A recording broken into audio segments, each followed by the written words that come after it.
Olá pessoal, muito bem-vindos ao PokerCast do grupo Super Poker. Eu sou o Guilherme Calil. E eu sou o Marcelo Lanza.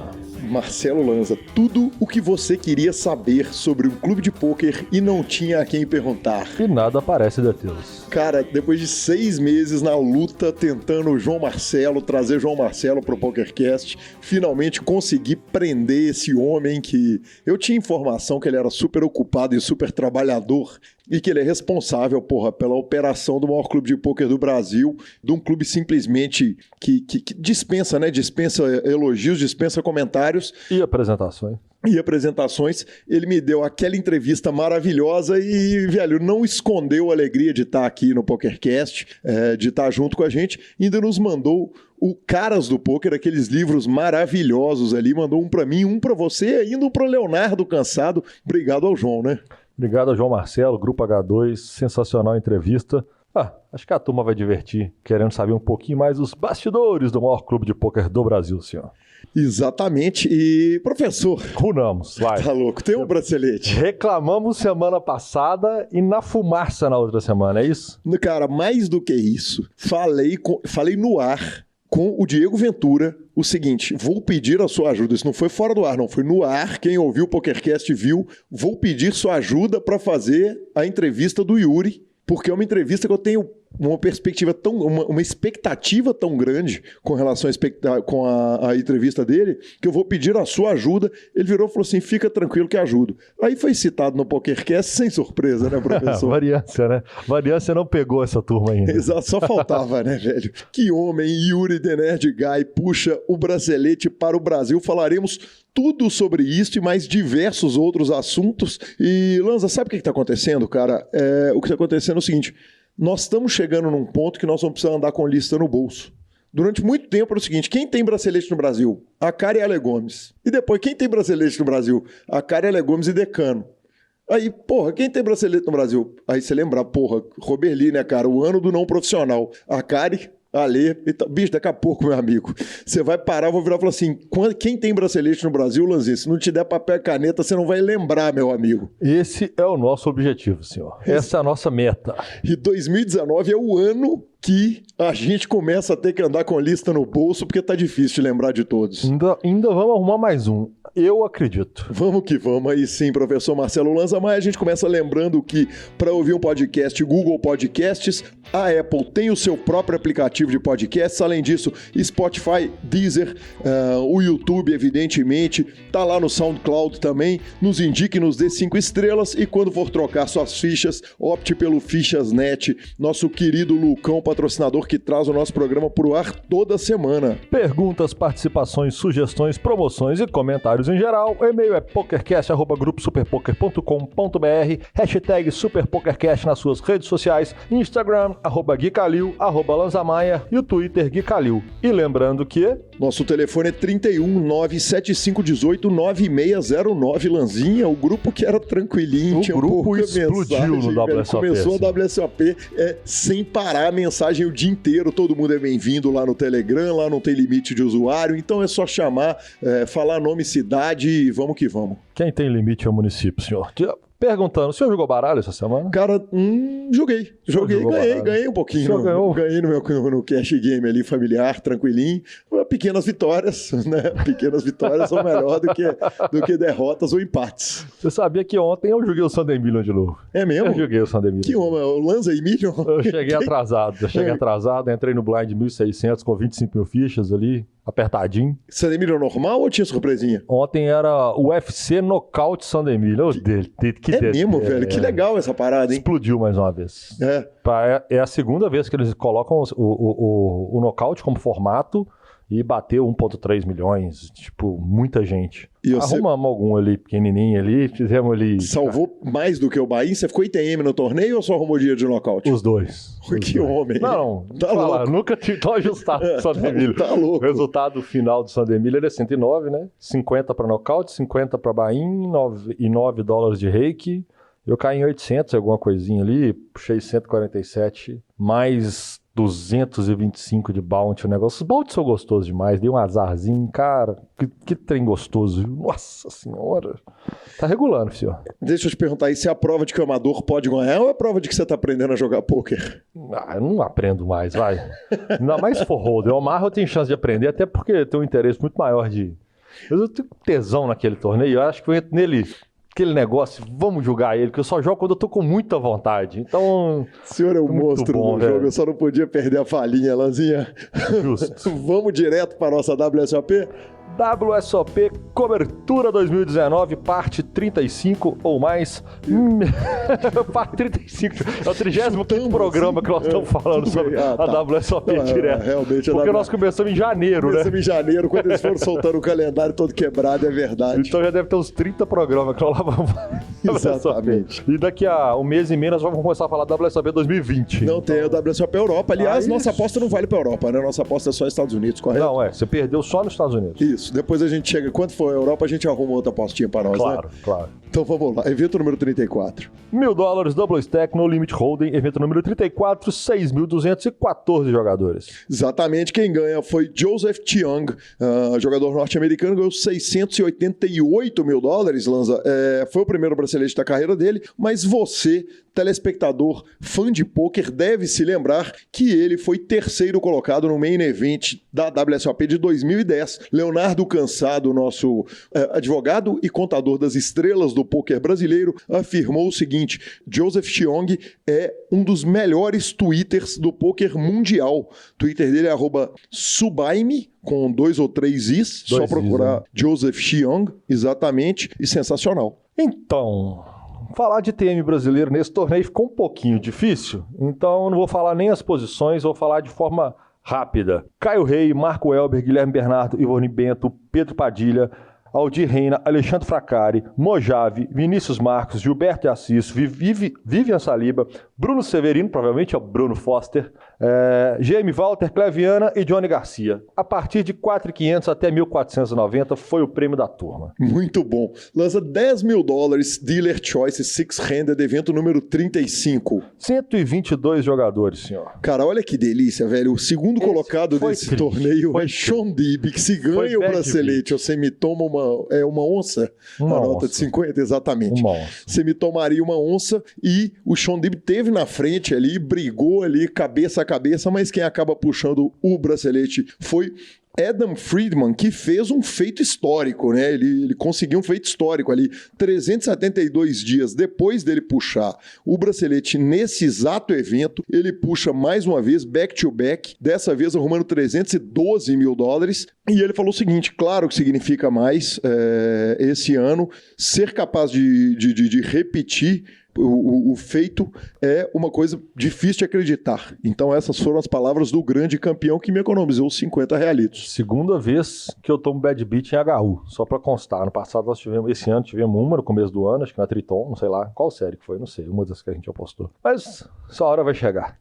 $3 mil, No Limit Hold'em, Shootout, evento número 36, 313 jogadores. Exatamente, Justin Bonomo fez mesa final nesse evento, o evento 10-handed, e quem puxou o torneio foi David Lambert, norte-americano, $207 mil ele puxou. Falamos até muito desse evento, vale a pena a gente dar aquele jabazinho interno, né, Lanza? Nós estamos fazendo, eu e Vitão, uma live toda terça-feira sobre WSOP, as notícias que vão para lá, às vezes trombam com a daqui, mas a grande maioria não. Eu guardo alguns tweets para cá, outros para lá. Tem temas que são mais relevantes para o PokerCast, que a discussão cabe mais aqui, outros temas são discutidos lá. Então, fiquem à vontade, quem quiser ir lá ouvir. A cobertura do PokerCast vai continuar completaça, mas algumas discussões de pontos específicos vão lá para a live. Sensacional, senhores. Evento número 37, $800, No Limit Hold'em, Deep Stack, 2.808 atletas da mente. Exatamente. Quem puxa esse torneio foi Robert Mitchell, $297 mil, Lanza. E aí, cara, tem um negócio que é o seguinte: outro dia, falamos de um jogador que falou o seguinte: eu tô aqui só pela grana. O Robert Mitchell puxou esse torneio e ele disse o seguinte: obviamente o dinheiro é surreal, mas a gente joga pelo bracelete. Ter um no meu currículo me faz muito bem e me dá mais validação como jogador de pôquer. É engraçado, né, Lanza? Como é que um cara olha para uma coisa, o outro olha para outra. Sensacional. Na posição de número 22, Carlos Vasconcelos, $9.789. 32, Alexandre Ribeiro, $7.909. 51, Gorky Oliveira. 291, Clévio Vieira. 292, Kaneoya. 355, Laurent Tournier. E 364, Samuel Matsuruda. Agora, vale ressaltar que é um evento de $800 e na hora que eu fui conferir os ITMs brasileiros, estava ali na posição de número 64, Filipinho Ive. Significa que ele tá jogando tudo. Tá jogando tudo. Literalmente jogando tudo, cara. Ele tá até os dentes, tá fazendo MTT, tá pra jogo. Exatamente, ele tá engatado até os dentes. E continuando, evento número 38, mais um da série online, $600. Exatamente, 1.224 jogadores. Esse evento foi o de número 38. Quem puxou foi Upchenka Gomes Hamburg da Silva, jogador norte-americano, $98 mil. Qualquer um pode jogar esse evento, né, vovô? Qualquer um pode jogar de qualquer lugar. Cara, vamos jogar um evento desse? Você viu que ele custa $600? Eu acho que só um do PokerCast que tem condição de jogar e não sou eu. Definitivamente. Vamos fazer um bacião. Olha, eu apoio para você jogar esse evento. Legal, eu te dou apoio moral, eu compro 10%. Imagina você dar a rodada do macaco doido e arrumar um bracelete daqui. Não, e o tanto que vai ser ridículo. Nossa. Que a gente fala que o bracelete do online vale menos. Na hora que você ganhar a parada, a gente vai falar que só o online que conta. Véi, nós vamos ter que arrumar um jeito igual. Nem só dar um tiro. Aprovo. Então fechou. Cara, evento número 39, mais um evento daqueles diferenciados, porque ele é um super sênior, $1.000 de buy-in, no limit holding, 2.650 jogadores jogando super sênior. Os sêniors vão dominar o mundo. Lanzinha, olha só, cara, certamente um dos torneios mais divertidos da série. Esse torneio bateu o recorde, 2.650 jogadores, e o grande campeão foi Michael Blake, jogador norte-americano, $360 mil. O jogador que jogou 3 torneios Super Seniors na história dele, ficou o ITM nos 3 e falou o seguinte nessa cravada: é a terceira vez que eu joguei nele, eu sou um homem velho e joguei pôquer a maior parte da minha vida e me sinto muito sortudo por isso. Vale dizer o seguinte, ele cravou o torneio ganhando o heads up de Barry Schumann, que é CEO da revista Card Player norte-americana, que tem 2 braceletes, inclusive o Schumann, e o segundo colocado puxou $222 mil. Sensacional. E na posição de número 263, Cid Campelo, puxando $1.770. Na posição de número 364, Ricardo Lima, $1.621. E direto para o evento número 40, $1.500, pot limit Omaha, 1.216 entradas.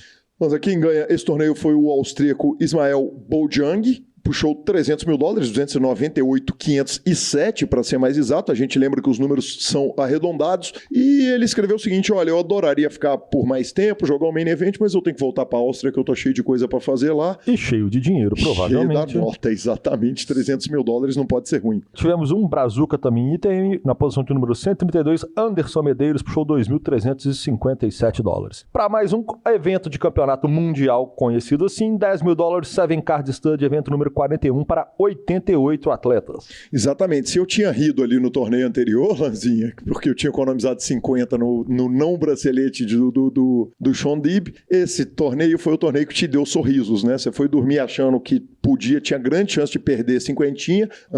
Daniel Negrano se crava, ele tá no meu time da WSOP, mas ele ficou na segunda colocação, puxou $151 mil, perdendo o heads up para John Hennigan, $245 mil, o grande campeão puxou. Ele que é considerado um dos maiores jogadores de 7 Card Stud do planeta. Terceira colocação, David ODB Baker. Não confundam com Bakes. O terceiro colocado puxou $104 mil.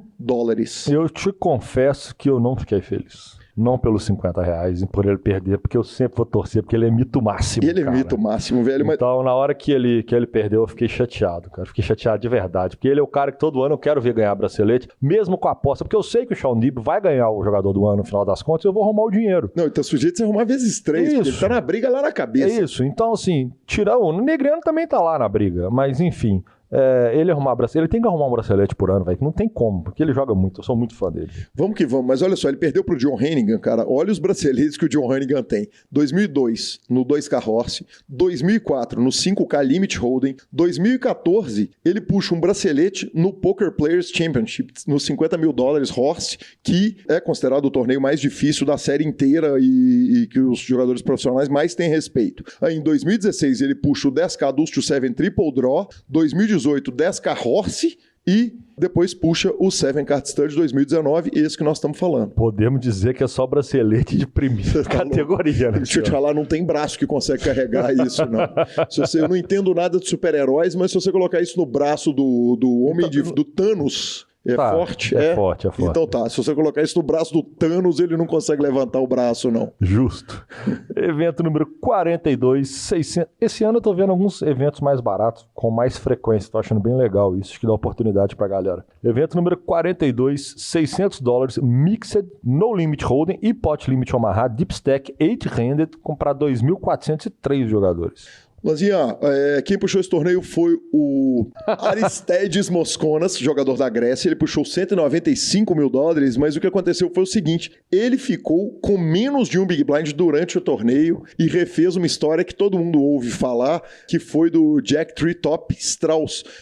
O Jack Treetop Strauss tinha esse apelido Treetop porque ele era alto pra caramba, e no Main Event de 1982 ele ficou com uma ficha e uma cadeira. Na verdade, ele apostou achando que estava apostando todas as suas fichas, ficou uma ficha abaixo de um guardanapo, eles falaram, na hora que ele foi juntar, catou o guardanapo, viu que a ficha estava lá, sentou e foi campeão do Main Event. Claro que o feito do Jack Strauss é muito maior do que o dele, porque afinal de contas o Jack Strauss puxou foi um Main Event lá em 1982, mas legal demais o grego ter conseguido fazer essa parada e que fique claro para todo mundo que não dá para chutar torneio por menor que esteja seu stack não, porque vai que bate. Aconteceu isso com o Sketch também, se eu não me engano, começo desse ano também, ou final do ano passado. Tem que acreditar até a última ficha, Chip and Chess, senhor. Posição de número 42, Algavi arrumou. Posição de número 98, Algavi arrumou.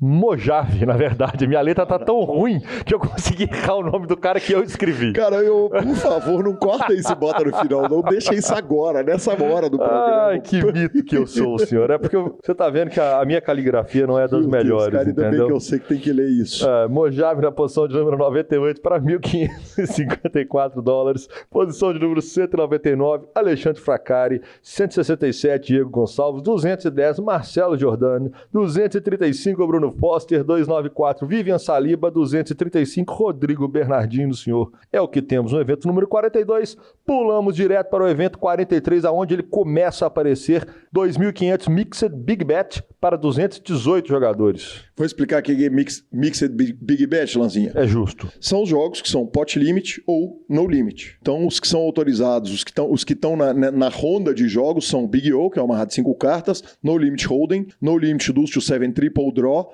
Pot Limit Omaha High Low 8 or Better, No Limit 5 Card Draw High, Pot Limit Omaha e Pot Limit Deuce to 7 Triple Draw Low Ball, velho. Você imagina que Pot beleza, Limit com 3 trocas no Deuce to 7, faca na caveira, né, cara? Quem puxa o torneio foi Lauren Klein, vence seu 4º bracelete em 4 anos.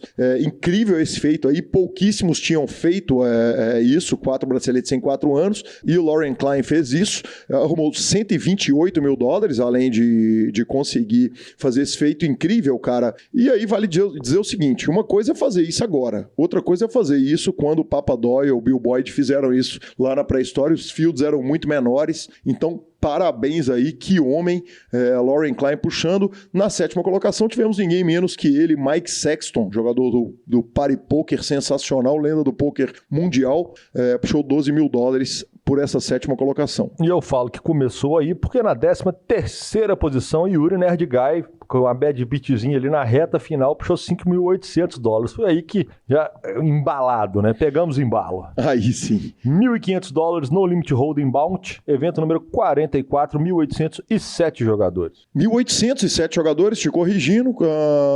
Quem puxou esse torneio foi Azi Moshi, jogador de Israel, puxou $254 mil. Ele que já tinha 2 braceletes, Marcelo Lanza Maia. Evento número 2 da WSOP Europa, No Limit Hold'em Six-Handed, Em 2014, ele puxou $82 mil, em 2018, e em 2014, no evento número 55 da WSOP norte-americana, 1.500 No Limit Hold'em, ele puxou a primeira colocação para $582 mil, então terceiro bracelete do jogador de Israel. Bom, brasileiros com ETM. Vou acelerar também porque a galera andou tá pegando. Crescendo, vamos que vamos. Thiago Macedo, Rafael Oliveira, Pedro Madeira, Fernando Viana, Victor Sbrissa, Marcelo Azevedo, Vinícius Moraes, Matheus Rosenberg, Pablo Almeida e Marcelo Giordano são os brasileiros em ITM. Começamos em 7.900, ali no 19º lugar sofrido, e terminamos lá no final em 252. E daí pulamos direto para um belíssimo evento, $25 mil. Pot Limit Omaha High Roller, evento número 45. E João Simão atirou nesse torneio. Isso para 278 entradas, pagando $25 mil, filho. E quem ganhou, Lanzinha, conquistando o maior prêmio de sua carreira, foi ele, o homem, o mito, a lenda, o fantástico inglês Stephen Chidwick. Cara, ele tinha 52 caches, ITMs na WSOP, 13 mesas finais e era considerado por muita gente o maior jogador de pôquer do mundo sem ter um bracelete. Finalmente agora ele resolve essa treta. Ele que tem $25 milhões lifetime no Random Mob dele, 18º colocado na lista de All-Time Money List, dinheiro ganho na vida inteira. 6 prizes, Lanzinha. Fui lá pessoalmente contar quantos prizes acima de $1 milhão, porque eu fiquei assustado desse ser o maior prize da carreira dele, num cara que tem $25 milhões. E aí, a gente fica pensando o seguinte, poxa, o cara tá lá em 18º porque ele joga todos os Super High Rollers. Eu proponho ao querido ouvinte que abra lá o Random Mob, digite Stephen Chidwick para ver o seguinte, cara, o cara tem muito prize lá em Triton, nas séries grandes tem, mas tem muita WSOP, tem muito field gigante, quer dizer, o cara fez chover em todas as áreas da vida dele. Essa premiação, como eu disse, $1.600 mil, foi a primeira colocação dele, numa mesa final que teve Matthew Gonzalez, Robert Mizrachi e Eric Seidel, Lanzinha. Sensacional, parabéns, bem puxado ao Chidwick, primeiro bracelete dele. Evento número 46, mais um online, esse já é quinhentão, viu? Exato, tá melhorando. Tá melhorando. No Limit Hold'em Turbo Deep Stack para 1.181 jogadores. Exatamente, jogador profissional, Grinder de New Jersey, bateu esse field de 1.181 entradas. É o Dan Centerfielder Lupo, puxou $145 mil, Lanzinha. Vale ressaltar que Felipe Mojave Ramos ficou na 17ª posição para $5.248. Que homem é Felipe Mojave, já tô com saudade dele, com vontade de trazer ele para cá de novo, contar como é que tá a vida de casado. Justo, senhor. Evento número 47, um Ladies Event, No Limit Hold. Ladies, não ladies, explica para nós, $1.000 ou $10 mil? Exatamente, Lanzinha. Para a turma que está começando a acompanhar a WSOP e o PokerCast agora, o que acontece é o seguinte, o torneio Ladies era um torneio que, por lei, lá em Las Vegas, era considerado preconceito você deixar só a mulher jogar o torneio. Então aconteceu de, em diversos anos, jogadores, homens, sentarem para jogar no meio das mulheres, num torneio que é destinado exclusivamente ao público feminino. Então, o que acontece? Esses caras iam lá, jogavam o torneio no meio das mulheres, muitas vezes porque os caras tinham aposta de bracelete, aposta de jogador do ano e tal, e não tinha recurso, porque pela lei lá em Nevada e a lei lá estadual, os caras sentavam e eles podiam jogar. Então, a WSOP teve uma ideia brilhante, provavelmente, ou algum player teve a ideia e deu a ideia para a WSOP, falou o seguinte, o homem que quiser jogar, vocês são bem-vindos, só que o torneio tem 2 preços, ele custa $1.000 para a mulher e $10 mil para qualquer homem que quiser entrar no torneio. Então, com isso, eles conseguiram resolver esse problema. Hoje em dia é muito raro aparecer algum homem disposto a pagar $10 mil, até porque o EV é muito negativo de fazer isso aí. Lembrando que eu esqueci de falar, e é muito negativo, porque hoje em dia nós tivemos 968 inscrições. Quer dizer, não é mais um eventinho de 50 inscrições, só que os caras iam para bracelete. Para enfrentar 1.000 mulheres para jogar, a gente não dá conta de enfrentar uma, vamos enfrentar 1.000, senhor. Exatamente, né? Nós que somos aqui um grupo, né? O PokerCast é um grupo de apresentadores, volta e meia, Leonardo Cansado tá aqui junto com a gente, e volta e meia a melhor jogadora de nós 4, tá aqui, que é a Gabriela Belisário, né? Então, o PokerCast é a prova viva, né? Exatamente. Cara, quem ganhou esse torneio foi a Ji Yong Kim, jogadora da Coreia do Sul, $167 mil. Ela disse que vai dar o bracelete para a mãe dela. A mãe dela sempre preocupou dela viajar o mundo jogando torneios de pôquer e ela sente muito por isso e vai dar o bracelete para a mãe. Tivemos brasileira em ITM, Ana Freitas na posição de número 77 para $1.938, senhor. Evento número 48, $2.500 no Limit Hold'em. Lanzinha, 996 entradas. Quem puxou esse torneio foi Ari Angel. Ganhou seu primeiro bracelete na WSOP, $427 mil. Ele puxou. E, cara, polêmica, né? Polêmica. Exatamente. Polêmica. Breaking news. Breaking news. Ele ganhou o heads up do jogador Melonho, Pablo Melonho. Inclusive foi chefe do nosso querido amigo Gansão. Gansão, aproveita essa citada, regula a conta e arruma uma nota, véio. Vem visitar a gente aqui no nosso churras, que você é muito bem-vindo, tá fazendo falta aqui em Belo Horizonte. E, cara, o Melonho puxou $264 mil. Diz que foi uma coisa absolutamente irritante. A ação chegava nele, ele pensava 40 segundos em todas as ações, independente dele foldar. Já vem vindo reclamação dos jogadores que jogam high rollers da nova geração, uma parte da injustiça seja feita, não é todo mundo, mas uma parte dessa galera do GTO aí pensa muito, gasta muito tempo. Estraga a experiência, né? Estraga. É desagradável, deve ser muito desagradável. Eu acho que tem limite para tudo e bom senso tem para tudo.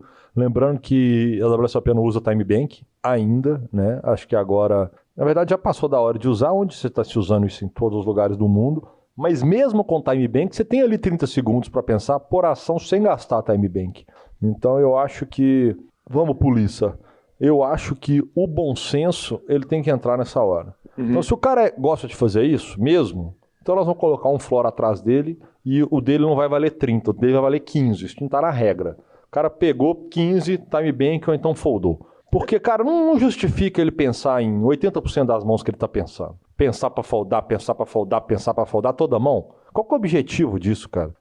Não, o objetivo é muito claro. Quer dizer, o jogador evitar de dar tel, cara. Mas o problema é o seguinte, existe um pensamento que é coletivo, cara. O fato de que você pode fazer uma coisa não significa que você deve fazer uma coisa. Você pode chegar num banco pra pagar com um boleto com 30 mil moedas de 10 centavos? Pode, velho, mas porra, velho. Né? Vai ter alguém que vai estar ali atrás de você na fila do banco. É desagradável. Então, exatamente. Então é não pensar no outro aí e que ele corrija isso pro futuro, não que a gente tenha nenhum indício de que ele vai fazer isso. Exato. E pelo jeito a torcida teve bastante torcida a favor, né? O baralho não é justo, mas, né? Perdeu, né, o bracelete? Vai que pá! Foda-se.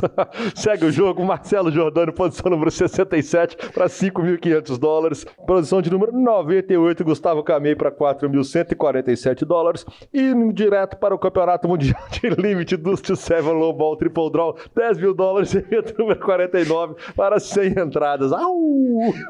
Grande campeão. Eu tô rindo aqui pelo foda-se que o Lanza soltou ali no meio da frase. O grande campeão foi Luke Schwartz, jogador inglês que já teve uma quarta colocação no 50K Horse. Ele puxou $273 mil, batendo o George Wolf na segunda colocação, que puxou $168 mil, Lanzinha.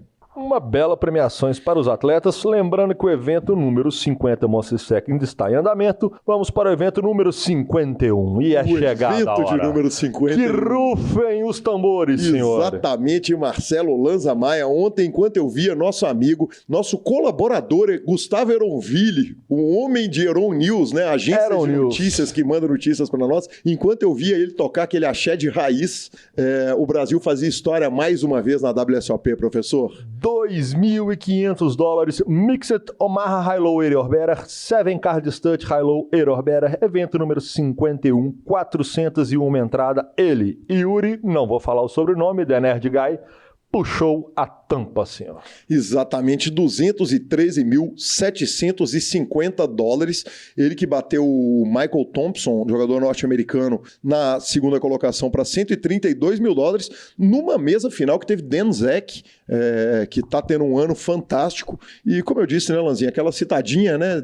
Nós não vamos perder a piada de que nós citamos o malandro ali. Uai. E ele dá uma puxada dessa. Cara, parabéns, Yuri. A gente brinca. Durante anos a gente falou o seguinte: o Brasil nunca tropeçou no bracelete. Aí eu cortei essa frase do meu vocabulário depois que o Recreativo ganhou. e deu muita sorte, porque veio pela mão do Recreativo, que é um cara espetacular, que é um cara sensacional, um cara do bem, um cara que faz bem pro pôquer, que foi o Roberli Felício. E aí a gente puxa o primeiro bracelete de Mixed Games na história do Brasil, pelas mãos do Murilo, o Muca, que merece demais, campeão do LAPT, foi capa de todas as revistas do Brasil, a época que ele fez esse feito histórico maravilhoso. E aí, meu amigo, o segundo bracelete de non-holding, né? De não holding, vem pelas mãos de Yuri Nerdguy, sensacional. Antes disso, a gente já tinha convidado ele para estar aqui no PokerCast, agora mais convidado do que nunca, nós não vamos incomodar o malandro lá em Las Vegas. Deu uma entrevista fantástica ali pro Grilo, em que ele falou que o poker nem sempre é justo. Nosso ouvinte Tarzan falou assim, poxa, como que um cara que ganha o bracelete fala que o poker nem sempre é justo? Mas é isso mesmo, cara, o que ele falou, a entrevista dele foi fantástica. Variância, senhor. Exatamente. Variância. Às vezes os melhores não ganham, às vezes aquela mão não segura, às vezes algumas coisas acontecem e de fato nem sempre é justo, assim como a vida. Exatamente, às vezes até o Lanza ganha, pô. Eventualmente, tá vendo? Variância, mais uma vez. E aí ele pega e brincadeiras à parte, ele vai lá e faz esse feito histórico pro Brasil. Daqui a pouco vai ficar difícil lembrar de cabeça quem são os braceletes todos do Brasil. Que venha mais um, mais dois, mais três. Parabéns, Yuri, que sensacional, cara. Que delícia poder estar fazendo esse programa hoje. Amanhã tá gravando mais uma live e poder comentar desse assunto que não vai cansar nunca. Só para deixar registrado, o evento número 51, uma boa ideia. Exato. Nossa, meu Deus do céu. Temos tweet do Ari Aguiar hoje, tá lá na parte final do programa. Bom. Então deixa pra ele. Exatamente. Sensacional. Aliás, eu dei uma tweetada pro Ari Aguiar, nem incluí ela na pauta não, mas me lembro de falar a ela que ela foi ótima. Sensacional, bem puxado, parabéns demais da conta, que sensacional. E que venha mais um, senhor. Aqui a gente só vai pra torcida. Exatamente. Lanzinha, segundo assunto é o seguinte, cara, e aí nós vamos falar o seguinte, seleção catarinense de Texas Hold'em em 2019. Primeira coisa, nós vamos falar fatos. Segunda coisa, nós vamos ler opiniões que não são as nossas. E terceira coisa, nós vamos dar as nossas opiniões, ok? Controverso, né? Exato, totalmente controverso o assunto, muito controverso, por isso a gritaria toda no mundo do pôquer e, evidentemente, a gente tem que dar opinião aqui. Vale ressaltar, quem está no grupo do Telegram, o seguinte, que no dia que aconteceu, se não me engano, foi na quarta-feira passada, no dia que teve esse post, eu fui lá e já dei essa opinião toda que vou dar aqui no PokerCast, lá no grupo do Telegram, falei, tá muito longe do programa sair, então dei a opinião, vou repetir aqui muita coisa e mais um tanto de coisa que eu formulei na minha cabeça. Eu não dei não. Isso. Então vai poder dar em primeira mão aqui. Eu vi, mas eu falei, não, ainda não. Perfeito. Fatos. Foi escalada a seleção catarinense de pôquer e o Kelvin postou a foto da seleção catarinense e disse o seguinte, essa é a seleção catarinense, se você não conhece ninguém, eu também não, depois de 4 anos sendo convocado, vivo o meu melhor momento e ninguém sequer me deu o trabalho, se deu o trabalho de me mandar uma mensagem. A seleção catarinense não tem Kowalski, Geraldo César, Gui Chevaux, Bruno Volkmann e Camila Cons, nem eu. Se sempre desejei sorte ao meu estado, hoje sinto tristeza por saber que fui excluído por questões políticas. Repetindo, esse foi o post no Instagram do Kelvin e vale dizer da turma toda que ele foi citada. Quem não veio para o PokerCast ainda, logo vem, que foi a Camila Cons e o Bruno Volkmann, os dois que estão assim 100% na minha mira. Para além desse post dele, tivemos um post do Pitão, que escreveu o seguinte, a convocação da seleção de Santa Catarina para o Campeonato Brasileiro de Pôquer por Equipes é uma das maiores piadas que já vi. Entre outras coisas que ele falou, ele citou Bruno Volkmann, Kelvin, Kowalski, Camila Cons, Chevaux, Geraldo César, Afif, pessoas que levaram o nome de Santa Catarina para o mundo e falou a respeito de politicagem, soltou um ainda bem que sou mineiro e até porque é Pitão, o FMG, e sempre vai ser. Vale dizer o seguinte, a gente está aqui reverberando a opinião de 2 jogadores que já participaram pelo PokerCast e isso aí foram fatos. Quer dizer, a gente colocou a convocação e a gente está colocando a opinião de 2 jogadores de repercussão nacional. Agora, eu acho razoável o seguinte, que nós venhamos a dar nossa opinião aqui no PokerCast, Lanza, e aí são opiniões do seguinte, Guilherme Calil, eu pessoa, indivíduo, ex-técnico da Seleção Mineira de Pôquer, e Marcelo Lanza, ex-técnico da Seleção Mineira de Pôquer também, ex-presidente da Federação Mineira de Pôquer, e que já tivemos a dura missão de escalar uma seleção do Estado. Lanza, eu vou te pedir a licença para que eu seja o primeiro a dar opinião, até porque eu já falei lá no PokerCast, o seguinte: o argumento deles de que a seleção tem que representar o melhor do Estado, e aí eu não tive a chance de conversar com o Kelvin, não tive a chance de conversar com o Pitão, não tive a chance também, não corri atrás do presidente da federação de lá ou dos jogadores da seleção de lá. Enfim, a gente está repercutindo o post de 2 jogadores e dando opinião em cima dos fatos que sabemos. O que acontece é o seguinte: eu entendo o argumento de que a seleção tem que representar o melhor do Estado. Entendo o seguinte: eu não conheço os jogadores que estão na seleção de Santa Catarina e não tenho capacidade de avaliá-los tecnicamente. Não tenho capacidade de avaliar se esses jogadores são ou não melhores do que os jogadores citados nos 2 posts que geraram a polêmica inteira, especialmente o post do Kelvin, que deu um barulho enorme na mídia nacional, em todos os grupos de pôquer, inclusive lá no grupo do PokerCast. O fato é o seguinte: promover pôquer no Brasil não é fácil. Já foi brutalmente mais difícil, muito mais difícil do que é hoje, mas promover pôquer no Brasil hoje, ao vivo, não é brincadeira. O que eu entendo é o seguinte: que a seleção ela tem que ter os melhores do Estado, mas eu acho que virar de costas para quem frequenta o pôquer no Estado, para quem prestigia o pôquer no Estado de Santa Catarina, ou de Minas Gerais, que seja, ou de São Paulo, seria injusto. O pôquer, muitos jogadores começam no pôquer online, mas muitos jogadores começam a jogar pôquer frequentando os clubes. Então é o seguinte: cuidar de uma federação é uma tarefa ingrata, muitas vezes feita a troco de nada, muitas vezes feita a troco. Evidentemente, muita gente é presidente da federação porque tem o interesse de promover um negócio que tem interesse de promover um clube que tem, mas o seguinte, ele pode tranquilamente promover sem estar ligado à federação. Então é o seguinte: eu acho que o certo, o ideal é o misto. É o seguinte: pega as pessoas que frequentam o pôquer do Estado e dividem com os grandes jogadores do pôquer online e com os grandes jogadores que rodam o circuito todo nacional. Quando eu fui técnico da Seleção Mineira, minha vida foi brutalmente facilitada, porque o presidente Fábio Issa, quando me convocou, colocou o seguinte: campeão mineiro e campeã mineira, ou líderes do ranking, não lembro o que era no ano, já vão naturalmente.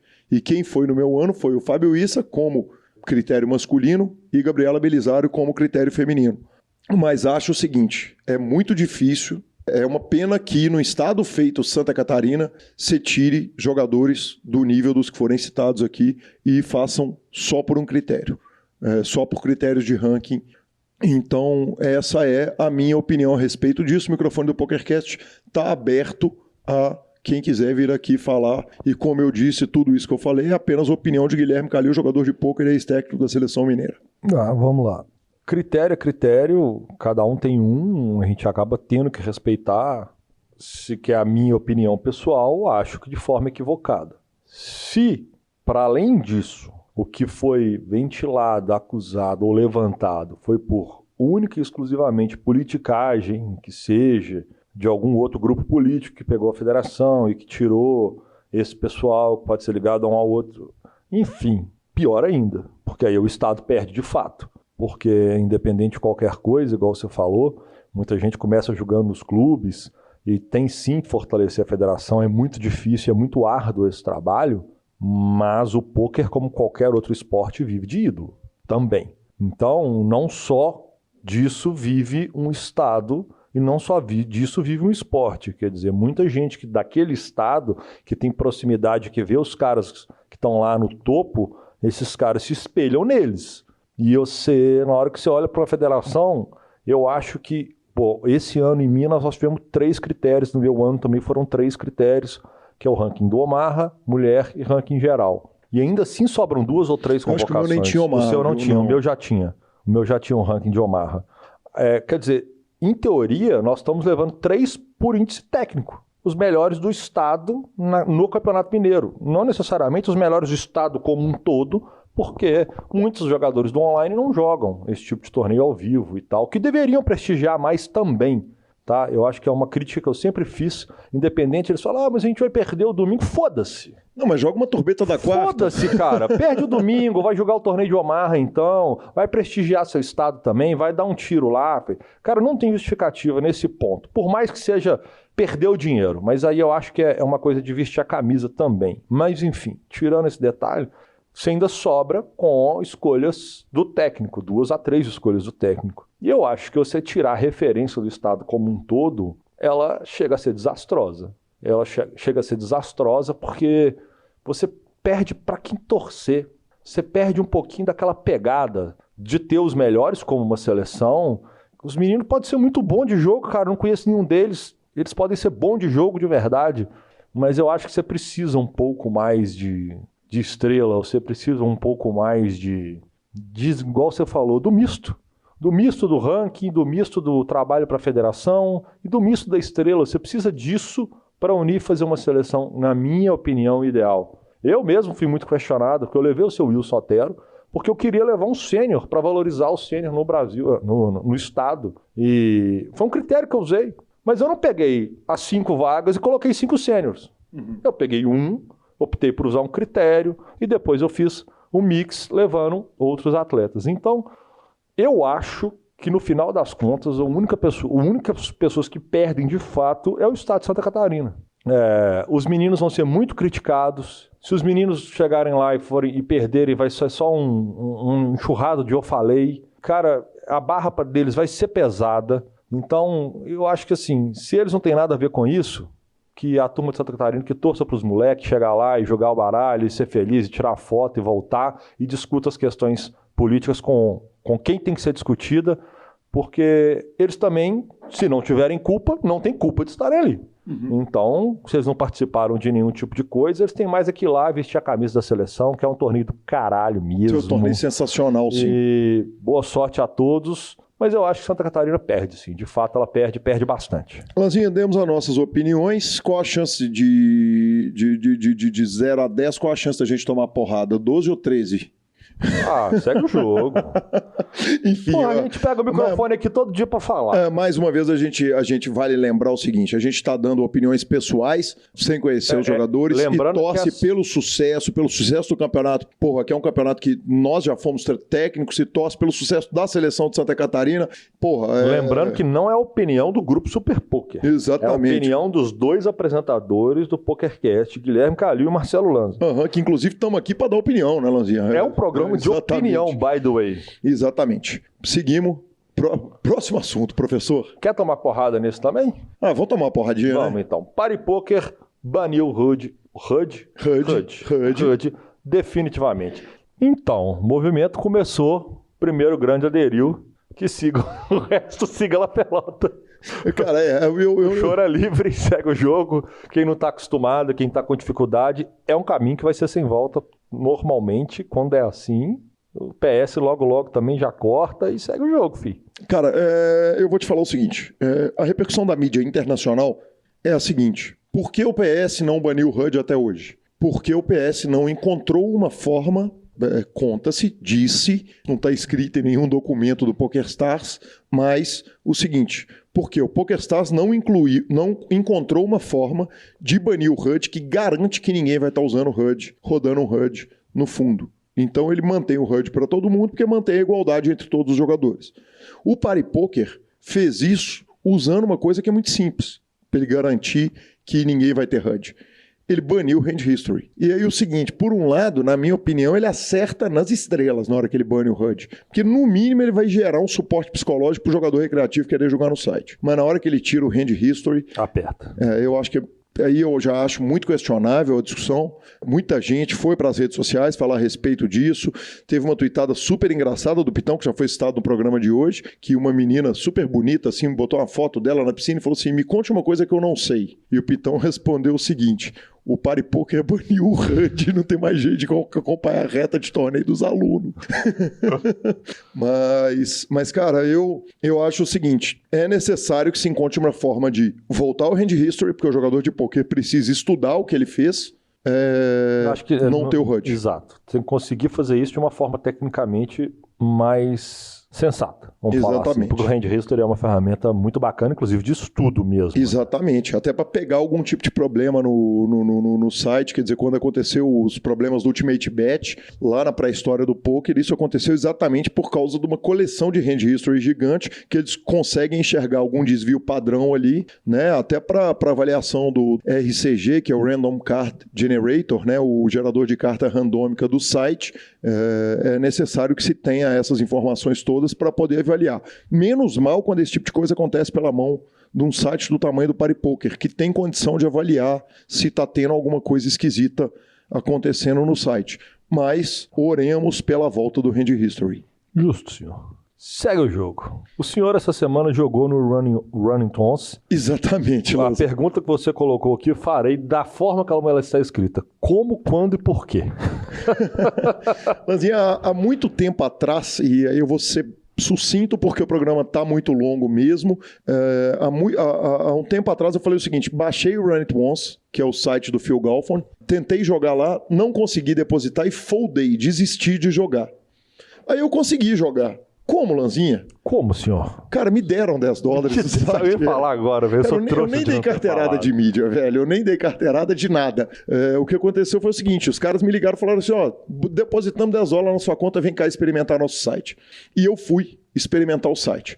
O Phil Galfond não tem escondido que manter o Run It Once tem sido o desafio maior da vida inteira dele, da vida profissional dele inteira no poker, e eu joguei no site. Então, mais uma vez, vamos voltar para uma parte de opinião. Eu achei o site gostosinho de jogar, um software gostosinho, ele não é delicioso, ele tem algumas coisas que são muito legais, o chat dele é presetado, então é o seguinte, você não escreve o que você vai fazer, ele tem as falhinhas que você já pode dar ali na mesa, ele não tem HUD, mas ele te mostra o jogador se ele está triste, feliz, se ele está agitado, então você chega o mouse em cima de um jogador que está com cara de bravo, e ele vai te falar o seguinte: lose aggressive. Nas últimas mãos, esse jogador desceu o cacete. Mas o site está com o maior problema que um site de poker pode ter. A falta de jogador. Falta de jogador, exatamente. Quer dizer, é necessário que se coloquem jogadores, que o Phil Galfond arrume um jeito. E ele está arrumando todos os jeitos. Está fazendo semana com 101% de rakeback. Está fazendo um monte de coisa para tentar botar jogadores no site, inclusive dar $10 para pessoas feito eu. Mas... Desespero total. Que inclusive $10 já viraram 16, tá? Ou 14, sei lá. Mas enfim, cara, o fato é o seguinte: o site tá bem gostosinho, tá legal, não tem HUD, tem as vantagens dele, tem algumas desvantagens, você só entra na mesa com um valor fixo. Então é o seguinte: na mesa de $10, que é a 5 centavos, 10 centavos de Omaha, você só entra se você tiver $10. Então se você tiver 9,98, você não consegue sentar nela. Você tem que ir para a mesa de holding, porque não tem Omaha mais barato, de $4, subir o bankroll para poder entrar na outra mesa. Então tem algumas coisinhas que me incomodaram, mas que tranquilamente eu acostumaria se o site tivesse com jogadores, o que não é o caso ainda, lembrando que o site ainda está em versão beta lá com letras garrafais. Sucesso a Phil Galfond, é um mercado que a gente torce pelo bem de todo mundo que entra nele, e especialmente pessoas sérias como ele. Bom, é isso. Bora pro nosso spot do patrocinador e para a entrevista? Exatamente, se for trocar fichas net, tá aí a palavra do nosso patrocinador e entrevista com ele, sensacional, João Marcelo. O Fichas.net é o seu parceiro para compra e venda de fichas dos principais sites de poker online. Contrate o Fichas.net pelo WhatsApp 062 98130 6680 e negocie suas fichas com a melhor cotação do mercado. O Fichas.net trabalha com créditos do PokerStars, PariPoker, 888, Brasil Poker Live, PP Poker e EcoPace. Chame o Fichas.net, avise que chegou até eles pelo PokerCast e participe de promoções super especiais para os nossos ouvintes. E repetindo, o WhatsApp do Fichas.net é 062 98130 6680. O número está na descrição de nossos programas. Fichas.net, confiança e melhor preço para suas fichas.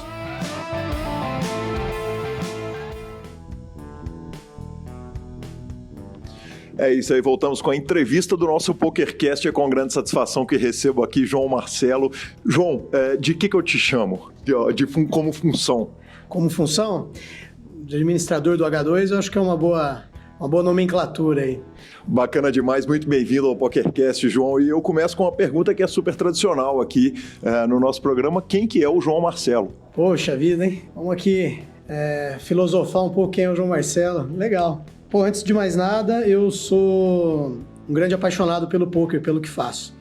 Existe uma procura muito, muito grande das pessoas num tempo de construção, num tempo de transformação, em que encontre o que você gosta de fazer e nunca mais você vai trabalhar, né? Você vai se divertir. Antes de mais nada, acho que eu sou um grande entusiasta do poker, do que ele traz de convívio entre as pessoas, de competição, de adrenalina. E é isso aí. Do mais, eu acho que eu sou uma pessoa muito simples, de vida simples, de costumes simples. Sou uma pessoa muito família, adoro estar com filhos, com os amigos, em volta de uma boa mesa, de uma boa comida. Coincidentemente, hoje está aqui do meu lado, nessa sala aqui, a minha mãe. Eu brinco que eu ensinei ela a cozinhar, mas, nossa, a vida toda vi meus pais se reunirem em volta da mesa, sempre uma celebração de momentos especiais entre família. Acho que eu sou isso, acho que eu sou uma pessoa muito família. Bacana demais, João. Primeiro é uma satisfação, a gente vinha tentando marcar a entrevista, eu sei que você está me atendendo num momento muito delicado de vida e agradeço demais essa hora que você tirou aqui para falar com a gente. João, primeira coisa, vamos descrever aqui o cenário, né? Estamos no escritório do H2, sentado numa mesa de pôquer adaptada para mesa de reuniões, incrível aqui o escritório, e a entrevista é uma entrevista que, se eu pudesse dar um nome, um título, e a gente não dá título para as entrevistas, é tudo que você gostaria de saber sobre um clube de pôquer e não tinha a quem perguntar, e eu espero poder trazer a pergunta do nosso ouvinte, o ouvinte do PokerCast, para você e responder tudo a respeito da administração do clube de pôquer. Vamos começar descrevendo o que é o H2, quer dizer, onde que o H2 atua e um pouquinho de história? Legal. Eu vinha pensando quando recebi o teu convite, primeiramente, até eu gostaria de fazer isso, não tive a oportunidade aqui no início, mas, cara, que prazer estar aqui falando com você, com os teus fãs, Marcelo Lanza, vocês dois são eu sou fã de vocês, são meus ídolos há muito, muito tempo, e o prazer é meu também estar aqui falando com você. E vinha pensando, né, poxa, o João Marcelo, eu tô nessa luta aqui há 9 anos, e de fato eu figuro muito pouco nas mesas de pôquer, nos torneios, e eu construí a minha carreira no mercado de pôquer muito nos bastidores da nossa atividade, principalmente à frente do H2. Eu inicialmente cheguei para trabalhar no grupo Super Poker, ajudando lá o Federal a gerir, a profissionalizar, a dar uma gestão mais profissional nas flop, no Super Poker, no BSOP. Na ocasião, a gente teve um projeto online lá que a gente lançou, que era o Rocks Poker. E aí, naturalmente, o H2 foi precisando, foi se identificando com a necessidade de gestão. Eu fui me identificando com o H2 e desde então eu e o Elton, fazendo uma dobradinha aí na liderança administrativa do H2.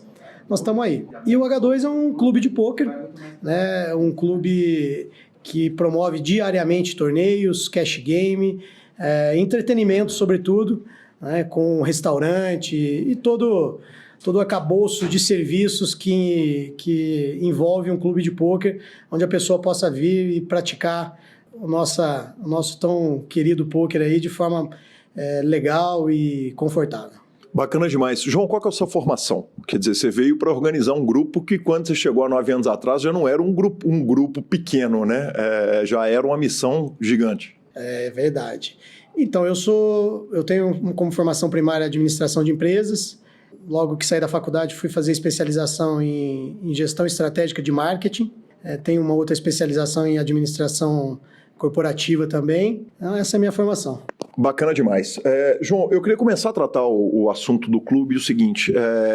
A gente vive num país que ele não tem uma comissão de jogos, quer dizer, a luta nossa inicial, ela foi, e estávamos todos juntos lá atrás nessa luta, ela foi exatamente para poder regulamentar o pôquer. Então, ao contrário do que, por exemplo, um cassino ou uma operação como E aí não dá para comparar o H2 com o cassino, porque o cassino oferece jogo de azar e o H2 oferece poker. Mas dá para comparar, por exemplo, com o Commerce Cassino em Los Angeles, com o Bicycle, que são clubes que oferecem só poker, né, guardadas as devidas proporções. Lá já tem uma cultura de poker diferenciada, muito anterior à nossa, mas eles têm comissão de jogos, eles têm uma legislação específica que faz limites, que cria esses limites. E a impressão que eu tenho é o seguinte, que o H2 ele serviu de comissão de jogos ao longo da criação do clube, do desenvolvimento do jogo. É isso? O caminho é esse, mais ou menos?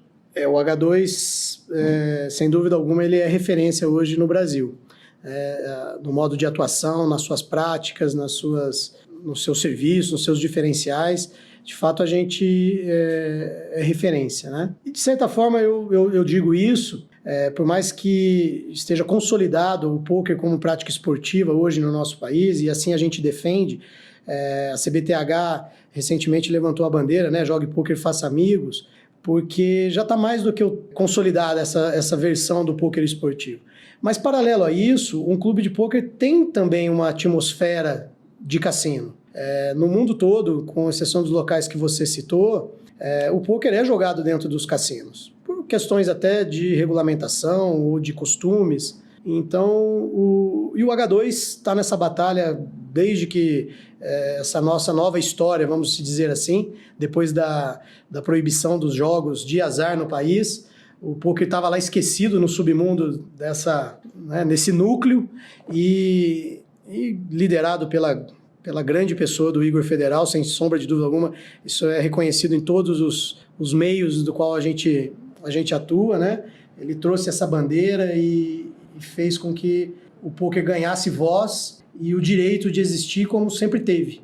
E a gente que não estava vendo isso. O H2 fez parte, sem dúvida alguma, dessa batalha aí. Todas as batalhas judiciais que nós tivemos, nós vencemos. Todas, 100%. Onde que o H2 está hoje atuando? Quer dizer, nós estamos aqui em São Paulo e o H2 está em plena expansão. Onde que estão esses clubes? Nosso sonho já deixa de ser um sonho, passa a ser uma realidade. Hoje nós temos uma unidade em Curitiba. Nós inauguramos em maio de 2018, foi a nossa primeira unidade. Em seguida, lá era a antiga Liga Curitibana, grande Geraldo, Cid, um abraço para eles. Na sequência, fomos para Campinas, em novembro, onde era o Mandala. Grande abraço para o Aki, o nosso grande parceiro lá de Campinas. E estamos indo agora para Goiânia, dentro de 60, 90 dias, provavelmente. Se Deus quiser, a marca... E a gente trabalhar bastante, né? Porque Deus tem que querer, mas a gente tem que ajudar, né, Calil? Com certeza. Então, nós estaremos desembarcando lá em Goiânia, na Federação Goiânia de Pôquer, com o nosso amigo Júlio, Mariângela, estão nos aguardando lá. Aí você já me traz uma pergunta que estava lá na frente, mas eu não posso perder esse cavalo que passou arriado, como a gente que é de Minas Gerais fala, aqui na minha frente, que é o seguinte, você citou, estamos lá em Curitiba, estamos trabalhando com o Geraldo Campelo, que já foi citado tantas vezes aqui no programa, estamos lá no Mandala trabalhando junto com o Akel, estamos lá em Goiânia trabalhando junto com o Júlio.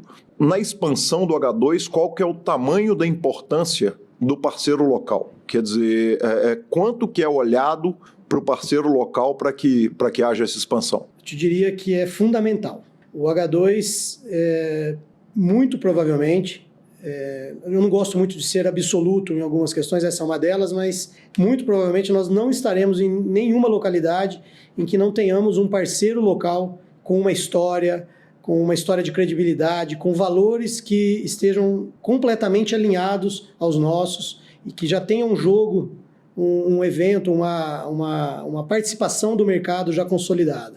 É fundamental, Calil.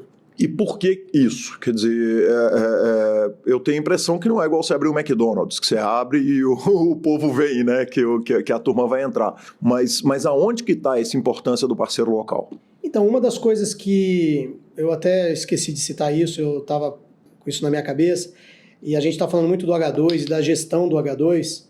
A gestão do H2 não é feita só por mim, obviamente qualquer empresa, né? O seu diretor que julga que faz sozinho as coisas não está alinhado com o que de fato uma empresa da forma que a empresa tem que olhar. Então, eu não tenho condição de citar aqui, de deixar de citar o Elton, meu grande parceiro de luta aqui, na gestão, na direção, na condução do clube. E fora tantos outros aí, não quero ser injusto em citar alguns e não citar outros, mas o Elton acho que se faz necessário. Então, e o que a gente trouxe para a gestão do H2? Foi mostrar para o mercado e para nós mesmos, né, para as pessoas que na ocasião, o H2 ele data de 2006. Eu e o Elton chegamos no H2 em 2011, final de 2011, em que as premissas de administração, de gestão, elas não só cabem, como elas são fundamentais para a gestão de um clube.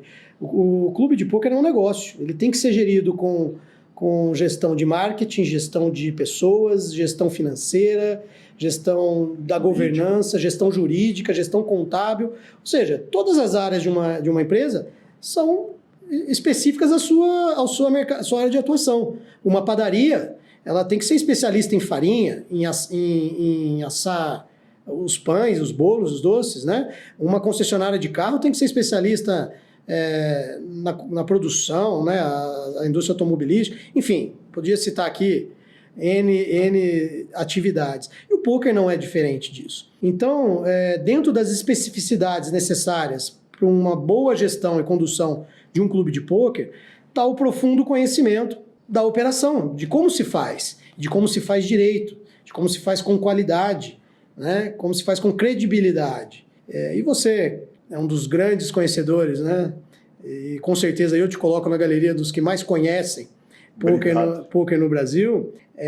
Você sabe o quão difícil é você gerenciar um torneio ou as mesas de cash game, o quanto que ali parece muito simples, né? Eu compro ficha, vendo ficha, jogo, mas o quanto que tem ali por detrás de mecânica, de logística, para que isso tudo, credibilidade, transparência, que a emoção, que as regras, que tudo isso se consolide, né? João, você trata de um ponto relevante que é o cliente do clube de pôquer. O cliente do clube de pôquer, via de regra, ele o pôquer a gente teve essa discussão lá no grupo do PokerCast, no 31975189609, para quem quiser entrar lá no Telegram, e tivemos essa discussão a respeito do seguinte: é um público elitizado, se não financeiramente, porque a gente tem torneios de todos os valores, inclusive free rolls, intelectualmente sim, porque o cara tem que estudar o jogo, ele tem que aprender o jogo e ele tem que ter um desenvolvimento técnico ali, senão ele não tem chance de ele durar a longo prazo no jogo. Mas a minha percepção é o seguinte, é que o cliente de pôquer ele é um cliente mais difícil do que um cliente qualquer, que ele se sente no direito de questionar a regra, ele se sente no direito de eu estou pagando e eu quero que a coisa seja do meu jeito. O que a administração como que você trata isso, por exemplo, com o seu gerente, que é o cara que está no corpo a corpo, no que diz respeito a esse cliente, que muitas vezes é um cliente que é a estrela do jogo, é o jogador que ele é mais, que é mais recreativo, que joga caro, que o jogo é formado em torno dele. Qual que é a filosofia que o H2 tem a respeito desse lidar com esse cliente tão difícil? Bom, primeiro que o cliente é o rei. Uhum. Né? O cliente é o nosso motivo. A gente faz tudo para que aqui tenhamos clientes. E se aqui tiver cliente satisfeito, cliente valorizando o que a gente entrega, muito provavelmente a nossa empresa ou qualquer empresa será bem sucedida. Isso é mais uma premissa que se aplica a qualquer tipo de negócio. E no pôquer também não é diferente. Eu acho que essa visão... Mas o jogador de pôquer, ele não se sente mais rei do que ele devia às vezes, não? Ele não acha... Eventualmente você não tem um jogador que, além de rei, ele acha que ele é o imperador, ou que ele pode mais? Poxa, Calil, eu acho que isso é mais uma lenda do mercado do que de fato é. Clientes, eles são feitos, eles existem para serem tratados de formas diferentes. Não do ponto de vista de valor humano, mas e sim de valor realmente de negócio. Então, o cliente que te traz um resultado muito maior do que o outro, ele pode ter privilégios, não o respeito. O respeito exclusivo de valores humanos, ele tem que ser o mesmo. Eu te respeito, eu estou aqui para te atender, te encantar e que eu tenho algo que te interessa, que é o poker. Você tem algo que me interessa, é consumir no meu negócio. Então, eles são feitos para tratar diferente. Inclusive, para eu pedir para esse cliente não ser meu cliente. Quando ele não entende as minhas regras, os meus valores, é difícil você mandar um cliente embora. Mas isso acontece. Né? Você tem que pedir desculpa com elegância e dizer, olha, o que eu tenho para te oferecer não serve, porque o que você está me oferecendo não serve, que é essa postura. A gente tem pouquíssimos, para te falar, nenhum problema, mas pouquíssimos problemas com essa postura. As regras da nossa atividade, não estou falando das regras agora legais, mas estou falando, o H2 tem regras muito claras de como que se comporta nas mesas de jogo, quais são os limites entre cliente e empresa, é algo muito, de fato, é uma linha muito tênue que separa isso. Mas o cliente ser exigente e exigir que aqui tenha, desde a chegada do clube, né, na hora que ele faz o seu check-in, um ambiente agradável, um ambiente com ar-condicionado, um ambiente com mesas e estrutura adequada, um serviço de alimentação bacana, torneios que atenda toda a grade daquele jogador, seja um free roll ou seja até um high roller. Ou seja, eu tô fazendo tudo, e isso é a lei do marketing, né? É você entregar para o cara aquilo que ele deseja e necessita, de forma que ele te entregue de volta o valor, ou seja, pagar por aquele serviço, né? Bom, eu acho que eu ainda não respondi a tua pergunta, porque eu acho que ela não tem muita resposta. Assim. O cliente de poker ele é mais exigente que os outros? Acho que não. Acho que ele hoje nós estamos num momento no mundo em que os clientes, a gente chamada era da experiência, né? Então, o cliente está reclamando em qualquer lugar que não consiga atender ele no que ele espera, né? No que não supere minimamente as expectativas dele. E ele exigir o que ele veio buscar, o que você prometeu, porque muitas vezes as empresas erram nisso, né, Calil? Elas prometem uma coisa nas suas declarações de valor ou promessas de valor, ou seja, eu não posso sair anunciando que venha no melhor clube de pôquer do Brasil e não ser o melhor clube de pôquer do Brasil. Perfeito. Aí um cliente vira e fala o seguinte, um clientaço disposto a sentar, que o jogo sempre vai formar em torno dele, um ótimo cliente, um cara bacana, que todo mundo adora ele e tal, e ele vira e fala o seguinte, hoje eu quero jogar uma rádio de 7 cartas, porque acho que o jogo tem que ser formado com 4 jogadores, cada um recebendo 7 cartas, eu quero usar 3 na mão e 2 na mesa, para citar um exemplo extremo. Perfeito. Quer dizer, onde que está o limite para esse ótimo cliente? Porque uma coisa que você colocou, e que é difícil, é o seguinte, clientes diferentes são tratados de formas diferentes. É de uma cultura muito específica do jogo. Né? Isso não acontece, por exemplo, num restaurante. Teoricamente, num restaurante... Até na cultura de restaurante mais, mas numa loja, por exemplo, ou num comércio. Mas mesmo no restaurante, se você frequenta 3 vezes, pelo menos 3 vezes ao mês, um restaurante de alto padrão, porque já que você citou aí, de fato o cliente de pôquer é um cliente, se você puxar o perfil demográfico dele, você vai ver que sim, ele é um cliente de uma classe financeira mais alta, ele tem mais acesso a mais cultura, mais educação, porque uma questão implícita do pôquer é a questão de você ter dinheiro para jogar. Então, ele é de fato um cliente que tem uma necessidade de serviço talvez mais sofisticado do que um serviço de classes mais baixas. Mas um restaurante, então, voltando ao exemplo, de alto padrão. Eu frequento um restaurante 3 vezes por mês. Pode ter certeza que eu vou ter um privilégio de receber a reserva de uma mesa diferente de um cliente que está chegando pela primeira vez. Isso não quer dizer, né, é importante deixar claro, que eu não receba o meu cliente que está vindo aqui pela primeira vez de forma calorosa, carinhosa, tentando impactar, tentando surpreender as expectativas dele. Acontece que eu vou tendo relações com o meu cliente que vai favorecendo algumas questões.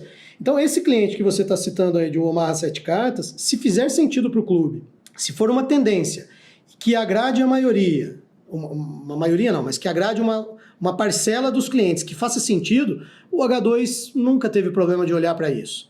O H2 está sempre tentando estar na vanguarda das tendências, tentando sempre superar as expectativas. E se aqui a gente nos declara que é pôquer para todos os bolsos, todas as idades, todos os gostos, a gente tem que obrigatoriamente olhar para isso. O que a gente não faz é sair mudando os estilos, os tipos de jogos, a bel prazer de um cliente apenas. É isso. Perfeito, bacana demais. João, e aí você tem uma dificuldade enorme, um negócio que eu imagino que deve ser uma dificuldade enorme, que é o seguinte: sua ficha é dinheiro, especialmente no cash game, a sua ficha efetivamente ela é dinheiro. E aí você tem um país, você está em Vegas, a cultura do país é o seguinte: você sai com 5 fichas de $100, vai dormir no seu quarto, volta com a ficha. Essa cultura de transitar usando o dinheiro do clube, em Vegas às vezes você vai usar até no restaurante do hotel, quer dizer, enfim, aquilo vale como dinheiro mesmo. E no Brasil é diferente, né? Porque a gente não tem essa cultura de que ficha... Porra, em Vegas, se bobear, você pode pagar em ficha pro Uber, que o cara que o seu táxi vai aceitar. Isso é um complicador, porque eu imagino que o controle disso deve ser uma coisa bizarra que vocês têm que manter. Poxa, é verdade, hein? Imagina o dia que o Brasil experimentar isso, hein? Pagar o táxi com ficha, vai ser legal. Tomara que sejam todas as fichas do H2, hein? Tomara. Legal. Realmente, aquilo que a gente estava falando da especificidade e ancorando isso na importância do parceiro local. Porque tudo aquilo que a gente está vendo de ficha em cima das mesas realmente é dinheiro. A gente pudesse, visualmente, vou ali, imagina a quantidade que você não teria num dinheiro num BSOP Millions que você tem ali, aquela quantidade de fichas, né? E sem dúvida alguma existe uma série de padrões, de procedimentos em que o H2 adotou, desenvolveu, foi lá fora estudar como era feito. Hoje, seguramente, eu afirmo para você que a gente também é referência para muitas partes do mundo sobre como controlar essa logística em você pegar essa ficha que vale dinheiro e que tudo se relacione ali, tudo bata, as prestações de conta. E internamente no clube, a ficha também é dinheiro. Você pode pagar o seu restaurante com dinheiro, você pode pagar o serviço de massagem, você pode pagar a loja do H2 Store. Só não tem essa cultura aí por conta que Vegas respira jogo 24 horas por dia, né? E aí a gente vai entrando nas curiosidades e no dia a dia do clube. As fichas do clube são contadas diariamente? Quer dizer, todo dia na hora que termina é contado todas as fichas de cash game? Como que funciona esse controle? Porque corre o risco, quer dizer, a gente já viu absurdos acontecerem, nós que estamos no poker há mais tempo, desde o começo, eu imagino que existe o risco do clube ir dormir com 100 mil reais de ficha e acordar com 120 mil. Nós temos 3 pontos que são... Tudo no H2 é desenvolvido através dessa metodologia, entre processos, pessoas e marketing. Então, e tudo isso para trazer o quê? Além de toda essa questão de conforto e de serviço ao nosso cliente, trazer e proteger a nossa credibilidade. O H2 entende que se não houver credibilidade nesse mercado, você pode ter o melhor serviço, o melhor local, a casa mais bonita, e isso não se sustenta. Então, a gente dispõe de uma série de procedimentos de segurança, desde o baralho, das fichas, da formação das mesas. O H2 tem, nessa unidade de São Paulo, 64 câmeras de segurança, todas apontadas para as mesas, para os locais sensíveis, para as áreas gerais, tudo isso para garantir essa segurança. E sim, o H2 conta diariamente as suas fichas. Nós temos uma função aqui dentro, que é uma pessoa destinada, destacada apenas para fazer isso, e é contado todo dia antes de abrir e todo dia depois que fecha. A gente, já que entramos no assunto da segurança, são 64 câmeras de segurança. De quanto em quanto tempo você acessa essas imagens das câmeras? Nós temos uma pessoa destacada para fazer isso todos os dias. Ela está lá 24 horas por dia? As câmeras ficam 24 horas por dia, obviamente. Existe um HD bastante robusto para poder guardar estas imagens, né? E a gente tem um papel aqui que chama-se inspetor de segurança, que todo dia ele vem para a empresa, né? Qual é a rotina dele? Ele vem, abre as câmeras, pega 3, 4 dealers, vê a história dele atuando, vê o caixa trabalhando, vê as movimentações de mãos na mesa, e qualquer situação suspeita, a gente vai lá, olha mais profundamente, mais de perto, tudo isso para garantir a segurança. E fora qualquer dúvida que se tenha no jogo, a qualquer momento, o nosso sistema aponta, vai lá, os gerentes, os diretores de torneio, rapidamente vão lá, puxam na câmera e se resolve os impasses que acontecem. Acontece às vezes, né? Do cara, achou que pagou uma mão errada pro outro, mas eu ganhei, o dealer recolheu as cartas, coisas corriqueiras do dia a dia, mas que são absolutamente todas resolvidas aqui. Erro de dealer, às vezes o dealer paga um pote errado para um jogador A, o pote era de um jogador B, ou aconteceu alguma coisa e um jogador se sentiu prejudicado. Isso pode acontecer numa mesa de 1-2, numa mão de 200, 300, 500 reais. Isso pode acontecer numa mesa de 25,50, ou 25 no botão, numa mão bizarra, alta, gigantesca. É comum o clube assumir um erro de dealer, quer dizer, o dealer pagou um jogador, o jogador levantou, para citar um exemplo, o dealer pagou o Guilherme levantou do clube, foi embora naquela mão, pagou, 15 minutos depois o João Marcelo identifica um erro que aconteceu naquela mão e fala, poxa, mas o dealer errou, foi na câmera, putz, o erro foi nosso. O clube assume isso? 100% das vezes. Olha, você até me faz usar essa sua pergunta para justificar a questão de clientes diferentes serem tratados de formas diferentes. Esse é um exemplo que não acontece. Pode ser o cliente que for, que situações de regra e de erros, se ele errou, é o mesmo tratamento, né? Diferente de quando o cara merece alguns benefícios por ser um cliente muito fiel, que vem todos os dias, tal. Então, eu não quero fugir da pergunta, mas sim, a gente assume quando é identificado que o erro é do H2, ou seja, o dealer é um representante direto, né? Não tem ninguém mais visceralmente ligado à operação do poker ali do que o dealer. Então, o H2 sim assume. Graças a Deus isso acontece muito pouco, para não falar nunca, né? Mas o ser humano não é infalível, então quando acontece a gente assume sim. João, e no que diz respeito à segurança? Quer dizer, vocês estão trabalhando, tem dinheiro lá, é uma questão grave e não tem empresa especializada em segurança de jogo num país onde tem o poker, mas não tem os jogos de cassino. Como que funciona esse esquema para manter a segurança?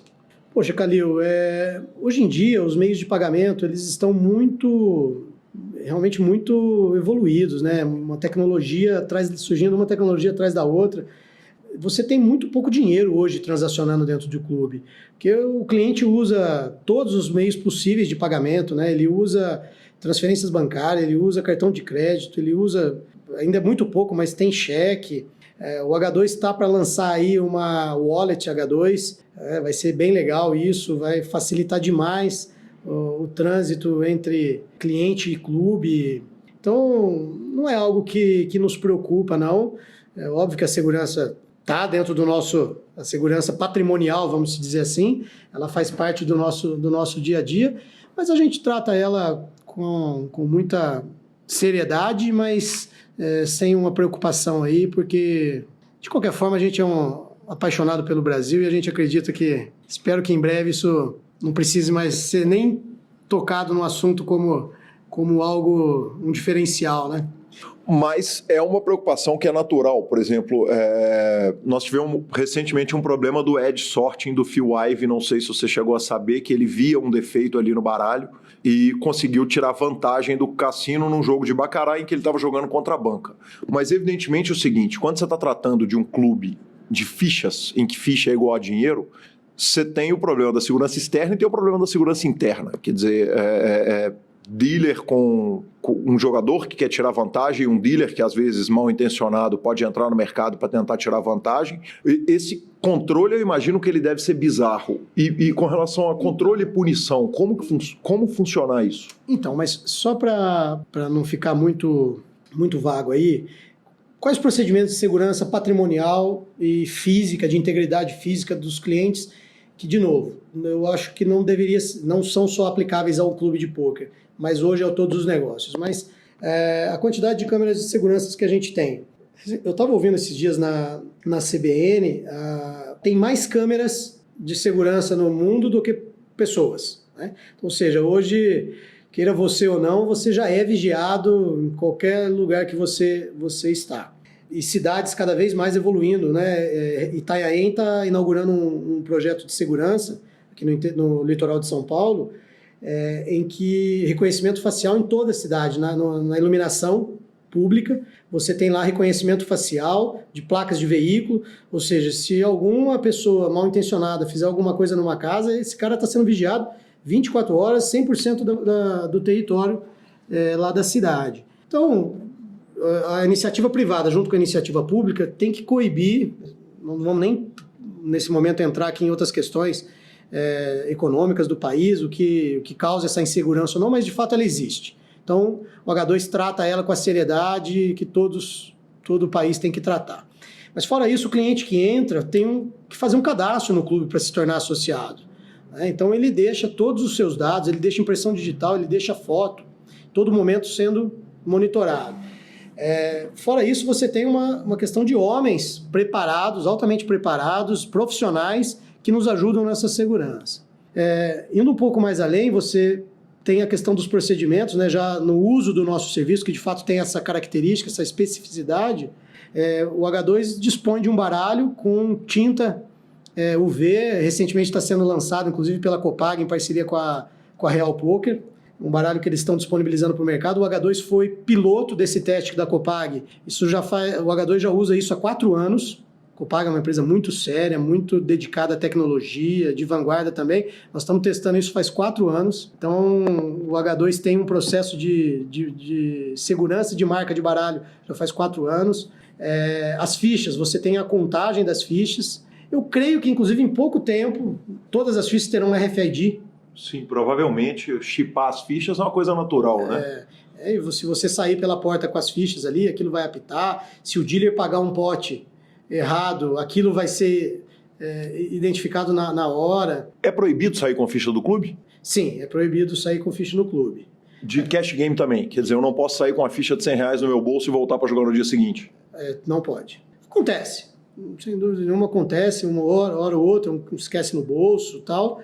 E, de novo, se a gente identificar padrão de comportamento duvidoso, tal, isso é tratado da maneira que né? Chama o cliente para conversar e expõe a regra, como é a forma de conduzir. Porque é bom para os dois lados, né? Essa questão de segurança ela é boa para o cliente e ela é boa para o clube. Ela tem que ser entendida dessa forma. Bacana demais, João. E aí eu queria passar pelas especificidades do clube, as coisas, porque eu vou entrar numa fala que é o seguinte: eu vi abrirem em Belo Horizonte 10 clubes de pôquer, abrir num dia e fechar no outro. Você viu 1000 clubes de pôquer serem abertos num dia e fechar no outro. Você viu 1000 caras que estavam lá sentados, olharam e falaram assim: porra, que negoção do caralho que eu tenho aqui. Esses caras são muito espertos, esses caras são muito malandros de criar um clube de pôquer.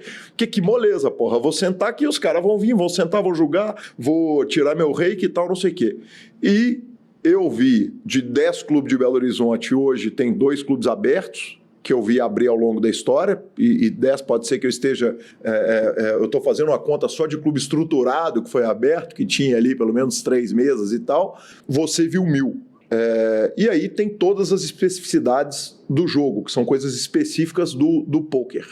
Eu queria que a gente tratasse um pouco a respeito disso, porque não deve ser à toa que todo dia abre clube de pôquer no Brasil e um mês depois fecham clubes de pôquer no Brasil, correto? Acho que o que eu poderia trazer sobre esse tema, porque existe uma visão de que o H2 é uma potência, o H2 é grande, o H2 é a maior referência do Brasil, e de fato a gente fica orgulhoso dessa referência. Mas o que a gente faz, e que eu já citei algumas vezes aqui nessa entrevista, esse bate-papo, é a questão da gestão, Calil. Mais de 90% das empresas fecham as portas de qualquer atividade em até 5 anos. Existe aí uma pesquisa, eu não lembro exatamente os coeficientes, mas acho que mais de 50% fecham em 2 anos. O Sebrae mantém esse indicador, porque é um indicador do quanto as pessoas, do quanto as empresas estão dando valor e trabalhando a questão dos seus planejamentos estratégicos. E com o clube, mais uma vez, as premissas que se aplicam à padaria, a cinema, a loja de roupa, a restaurante, se aplicam ao pôquer.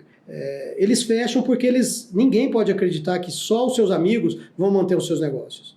É muito comum a pessoa achar que vai abrir um restaurante porque tem um monte de amigos, ele é bom de cozinha, porque cozinha no fim de semana para os amigos, vou abrir um restaurante e vou ser feliz.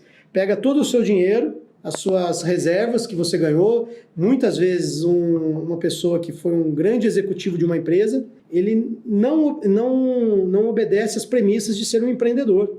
E aí ele abre um negócio sem pensar em capital de giro, sem pensar em marketing, sem pensar em pontos, sem pensar em todas as premissas de gestão. Então eu acredito é a minha convicção de que com os clubes de pôquer é a mesma coisa. Então, se eu posso deixar uma dica para o mercado, e me interessa muito que o mercado seja promissor, que o mercado cresça, que o mercado se desenvolva, é que as pessoas que pensem em abrir um clube de pôquer pensem no plano de negócio. João, vamos falar de item por item, dar uma passada geral? Software de controle. Quer dizer, o que você controla através de software no clube? Além de caixa. O caixa, naturalmente, ele tem que ser tratado com software. Você quer saber especificamente o sistema? O sistema que você usa, ele controla o que no clube, por exemplo? Hoje a gente usa basicamente 3 sistemas. Nós temos o Colibri, que é um software especializado em gestão de alimentos e bebidas. Então, um software de gestão de alimentos e bebidas, ele me traz ali tudo que eu vendi, os itens que vendi, estoque, venda de garçom por praça. Então, ele me dá ali os dados para eu poder transformar isso em informação e tomar as minhas decisões de gestão. Isso é um software aberto, é um software para restaurante. Sim. Ele não é específico seus. Não, existem diversos softwares aí. Um outro software que a gente usa hoje para gestão da movimentação do jogo, dos eventos, é o PokerWeb.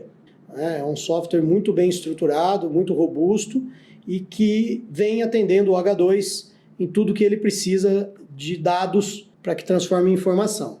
Obviamente, as informações que você extrai dentro de qualquer software vai da tua capacidade de ver dado, porque dado é uma coisa, informação é outra. Você saber se aquela ação estratégica tua está dando certo, não é dados que vai te dar. É uma análise e você tem que transformar aquilo em informação. Então o PokerWeb é um segundo sistema. E tem um terceiro, e ele não é exclusivo também. Uhum. O PokerWeb tem muitos clubes no Brasil aí que já se utilizam nesse sistema. E você tem o software do nosso programa de fidelidade, né, do nosso programa de recompensas, que a gente ficou muito feliz com o lançamento dele em outubro de 2017. Ele é muito valorizado pelos nossos clientes, que é o nosso programa de relacionamento. Esse sim é um software exclusivo, desenvolvido, pensado pelo H2. Bacana demais. João, você falou a respeito do Colibri, o software de cozinha. Cozinha de clube é foda, porque não dá pra você servir batata frita pro cara comer com a mão. Aliás, essa semana alguém tava comendo uma salada com a mão e pegando na ficha com a mesma mão lá no WSOP. Foi uma gritaria maluca. Mas você não pode servir sopa, porque se virar na mesa vai virar o caos, separa o jogo. A cozinha ela é terceirizada e quanto da experiência de cozinha de pôquer que o cara tem que ter para lidar especificamente com o clube? Sem dúvida nenhuma, ele é um negócio dentro do teu negócio. Se ele for tratado de qualquer forma, realmente você não vai ter uma satisfação completa aí do teu cliente, você precisa realmente dar atenção a essa operação. É uma operação complexa, ela tem que atender às questões de vigilância sanitária, de segurança alimentar, você tem que ter um cardápio, de certa forma, amplo, que atenda o cara que quer um lanche rápido, o cara que quer uma petisco, o cara que quer fazer uma refeição, e é um desafio. Porque você quer o cliente entrando Desculpa, te interrompendo. Você quer que o cliente entre no seu clube, que se ele quiser passar 3 dias lá, que ele passe o dia inteiro. Não, e você pega os torneios que duram, né, dias classificatórios, aí são 13 horas dentro do clube.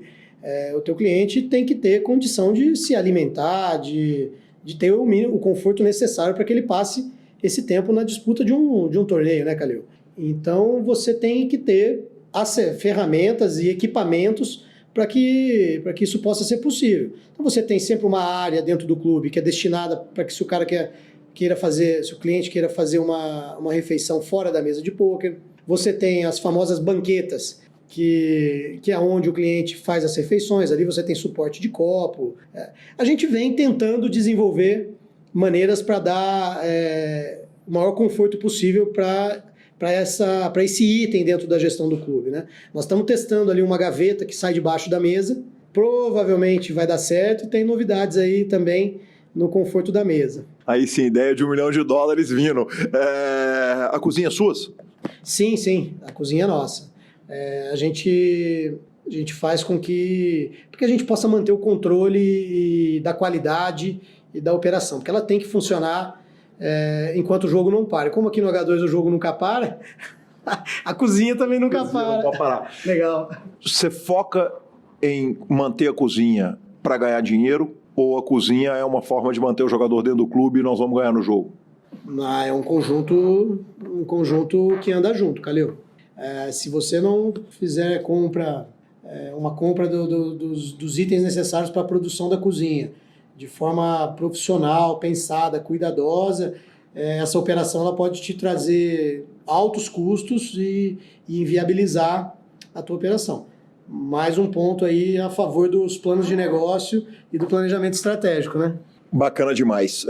Uma questão que você estava falando a respeito dos diversos departamentos dos clubes, um deles é a questão de departamento pessoal. Quer dizer, você está com um dealer que está lá trabalhando um horário noturno, que é difícil, é uma equipe inteira que está trabalhando em horário noturno, os horários são muito estendidos e tal. Como que funciona o funcionário do clube? Ele é pessoa jurídica, ele é contratado? Qual que é a pega disso? Nós temos, aqui no H2, nós temos diversas relações de vínculos de trabalho. Nós temos CLT, né, que é o básico, mais convencional. Você tem empresas terceirizadas em algumas áreas, por exemplo, limpeza, segurança. E você tem os PJs, que também é uma relação jurídica de contratação de prestação de serviço que é muito comum dentro do clube. João, você tem todas elas. O enquadramento do dealer, porque o dealer ainda não é uma função regulamentada no Brasil. Ele funciona ali meio que... Você sabe como que funciona esse enquadramento para o dealer, para ele ser contratado? Então, você não tem na CBO, né, que é o cadastro das atividades de operação, você tem correlatas. Então, os dealers eles são atendentes, de fato são. Uhum.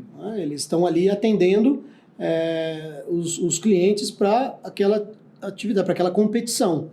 Então, eles são atendentes. Bacana demais. João, funcionário joga na casa? Não, aqui no H2 não. Ele não pode, quer dizer, é especificamente proibido para o segurança, para o dealer, para o diretor de torneio, para todo mundo jogar na casa, nem torneio?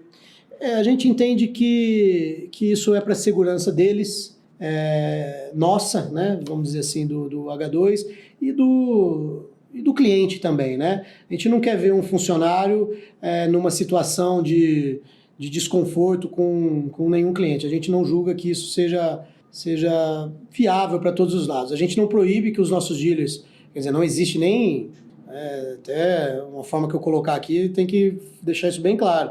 Não existe nenhuma proibição, nenhuma recomendação sequer de que os nossos funcionários ou dealers possam participar de eventos em outros clubes, em outras casas, mas a gente entende que internamente é um procedimento nosso em que ele não participe das competições promovidas pelo H2.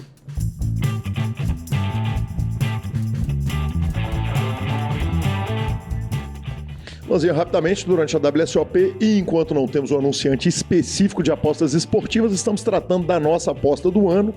Tranquilo, né, cara? Seu Sean Dib ali desenhando um título do ano. Semana passada eu dei aquela zicada falando que ele já era campeão do torneio. Ele não puxou o torneio, o senhor continua na frente, mas dele é um negrano, tem bambu, e enquanto houver bambu tem flecha, né? Não dá pra duvidar do menino negriano, né? Então, exatamente. The Kid tá sempre na guerra, vamos que vamos. Vamos, estamos ali buscando, inclusive estamos ali numa retinha final ali, 50 left ali, vamos ver se a gente dá mais uma ronadinha para arrumar uns pontos. Aí sim.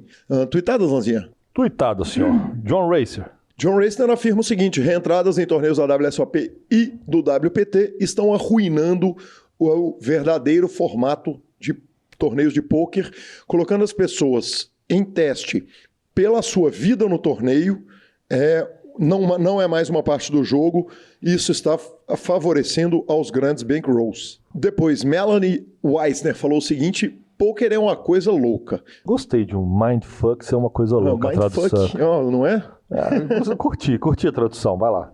Em alguns dias você sente que sangue, suor e lágrimas, que o seu sangue, suor e lágrimas que você investiu no jogo te deixam praticamente vendo a Matrix e ninguém tem uma chance contra você. Você sabe o que é Matrix, vovô? Sei o que é Matrix. Eu adoro o filme Matrix. Os outros são péssimos. Um é o melhor de todos. Que é muita cultura pop, o Matrix também. Né? Exatamente, esse não dá para não saber. E ela continua. Em outros dias, você simplesmente se dá um tapa nas costas e, por um grande fold, e alguém te mostra um 2 de paus. Segue o jogo. Segue o jogo. Poker Central disse o seguinte: desde que ganhou o primeiro bracelete em 2015, os stats do Sean Deeb na WSOP são inigualáveis. Pode ele fazer história novamente e fazer um back-to-back jogador do ano? Hashtag WSOP50. Hashtag estamos na torcida. E eu, no caso, não. No tweet seguinte foi o próprio Sean Deeb, que gentilmente, elegantemente, como é muito típico dele, e aí leia, sim, estou sendo irônico, falou o seguinte: hoje eu joguei melhor do que o Adam Friedman 119, mas ele foi o jogador que teve mais sorte. Ele fez todos os full houses e runou como qualquer outro babacas que sempre me ganharam em todas as mãos de pôquer. Aí vale citar que essa é a simpatia tradicional do Sean Deeb. Nós não torcemos para ele pela alegria que ele tem, e sim pelos resultados dinheiro, que ele consegue. Exatamente, você só torce para ele pelo dinheiro que você apostou, eu torço contra ele, porque se ele ganhar eu perco. Lanzinha, aí temos tuitada do Ari Aguiar, vou deixar com o senhor. Não.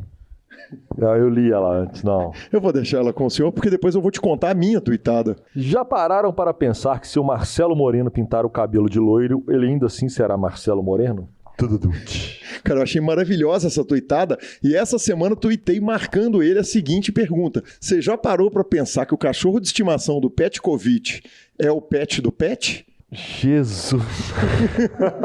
Assim, vocês estão ficando bom nisso, hein? Cara, e quando eu fiz essa pergunta, eu tive a ideia disso numa roda, antes do campeonato de surf lá na obra. Eu falei isso e alguém me respondeu o seguinte: sim, e a 2 litros de Coca-Cola dele é a pet do pet também. Nossa!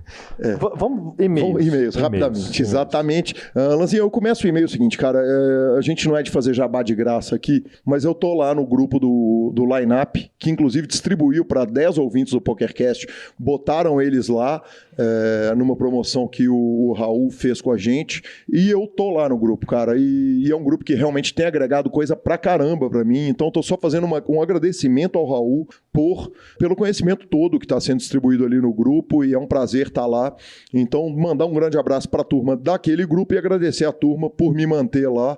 Assim eu tenho chance de ganhar de senhor Marcelo Lanza Maia algum dia na minha vida. One time, né, senhor? Ronadinhas. Exatamente. Lanzinha, temos também aqui um print de tela que é um jogador chamando em inglês, o nosso patrocinador Fichas.net. Olá, você tá bem?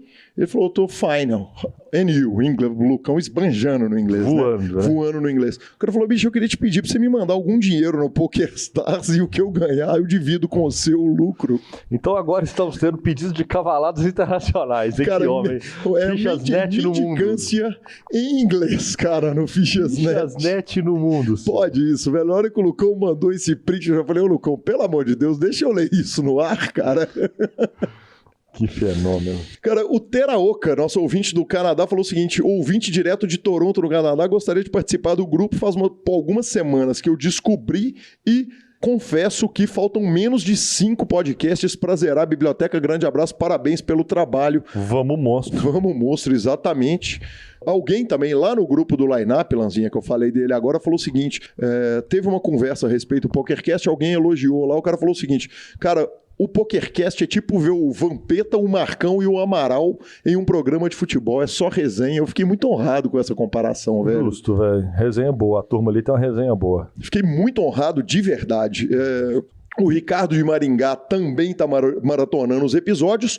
O Marcos Sandrini é jogador e me mandou um print do pai dele assistindo o PokerGo. Eu falei, velho, me fala o nome do seu pai, só para eu poder citar. Ele falou, cara, papai não é um cara muito criativo. Eu sou Marcos Sandrini, papai é Marcos Sandrini. Economizou a letra. Exatamente. E, Lanzinha, no nosso YouTube, cara, tivemos aquele comentário que emociona os apresentadores desse PokerCast, né, cara? Pelo amor de Deus. O comentário foi o Alex Piauí, falou o seguinte: a respeito da entrevista com o Diego, a entrevista passada. Olha a mentalidade do cara. Minha mentalidade de vida bate 99,9% com a do Diego. Não tem palavras para descrever o que estou sentindo. Me arrepiei todinho, deu vontade de chorar só de pensar que ainda existem pessoas nesse mundo que evoluem com as experiências da vida. Algo que 99,9% da sociedade mundial nunca aprende.